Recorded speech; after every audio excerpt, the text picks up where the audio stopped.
talking about finding a niche for Pinterest affiliate marketing. So I think when a lot of people think of Pinterest, they think of, fashion or maybe home decor or like cooking, a lot of those various different topics. And while those are really great categories and niches that you can get into, they're also a bit flooded, in my opinion. There's a lot of people who are posting, things like fashion or apparel. And so you can break into those categories and there is a bigger audience for them, but there's also more competition. So I suggest going through and thinking about the various different kind of like smaller topics that might not be as big, but still have potential viewers on them. So I'm going to give you an example here of when I set up a Pinterest account. And the one that I'm going to target for this video is going to be one for gardening, right? There are millions of people who are interested in gardening. So that's just the one I'm going to use as an example. I also happen to love gardening and farming. And so it's easy for me to create content around this because I already know a lot of it. I grew up growing tons of vegetables. And so I'm also more passionate about it. So it's going to be easier for me to make content in this category. I really do suggest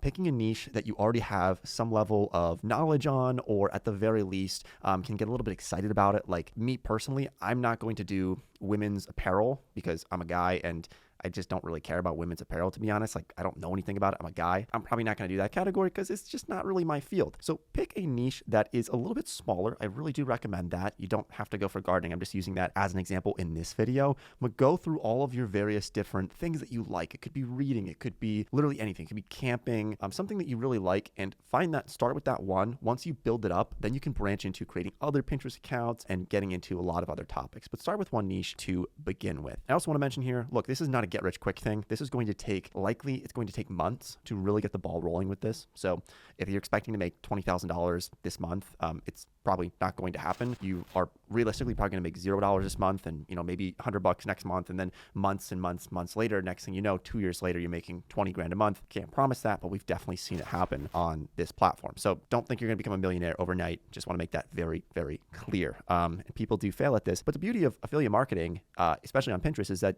and if you're not paying for an online course, there's really nothing to lose. Like, you're not spending lots of money to get started with this. So it's kind of like a very hard to actually lose when choosing this business. So pick a niche. For this one, I'm going to just come up with a random brand name. I'm going to call it Harvest Haven Gardening for All, right? And so I'm going to be posting a lot of gardening content, and I'll show you the products I'm going to promote in that, but that's going to be my niche that I choose.